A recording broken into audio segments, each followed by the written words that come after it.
Why do I keep having conversations with people on YouTube about the state of comedy that are in complete denial about it? Because first of all, they strawman and they say that you're assuming that no one likes it when you say that you don't like it.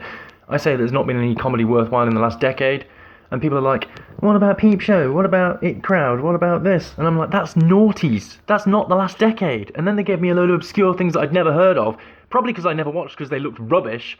And then I was like, well, they're not the same calibre. It's like, not everyone agrees with you. I didn't say everyone had to. Thank God we don't all agree. We want to disagree. We want to be able to have disagreements. You're the ones that puritanically say we have to agree.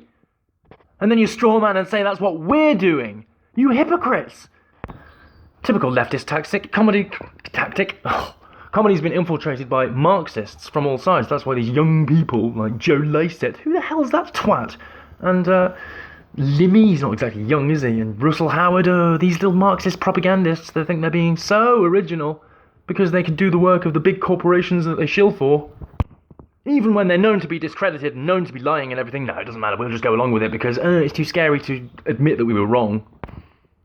Marxist tactics, leftist tactics, the same thing being employed by Anne-Marie Waters right now to deflect away from her video about Patriotic Alternative. She said that she couldn't join Patriotic Alternative because of Mark Collett, because he's homophobic, racist, misogynistic, and all the other things that leftists say. Do you remember when we weren't happy with identity politics? We weren't happy with people just having these nebulous definitions of, phobias or whatever, and then she just reels out a whole list.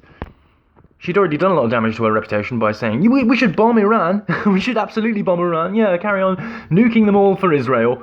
She kind of lost a bit of her reputation there in January with the whole Iran thing, being a hawk. Originally saying, we want animal rights. No, we need to bomb Iran. Well, bomb all the animals there. We don't care, obviously. It's like, well, what are you for, Anne-Marie Waters? And what are you making For Britain stand for? Because a lot of people are leaving For Britain now because they realise that you're damaging it. You're damaging to this country. You suggest a halt on immigration for 5 years and then what? Open up the borders again and let everyone in and just carry on? That's not any kind of policy that's going to work anymore. Going to war with Iran? That's not a very good policy.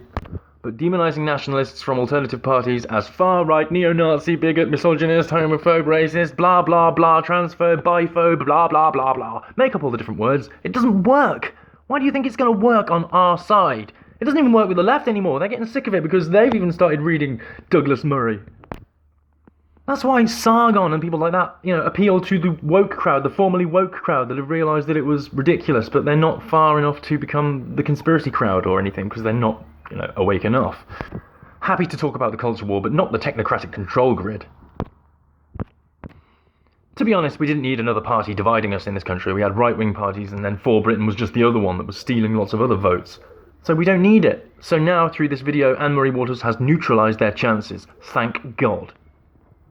If you're going to strawman repeatedly and use leftist tactics, then you deserve everything that's coming to you.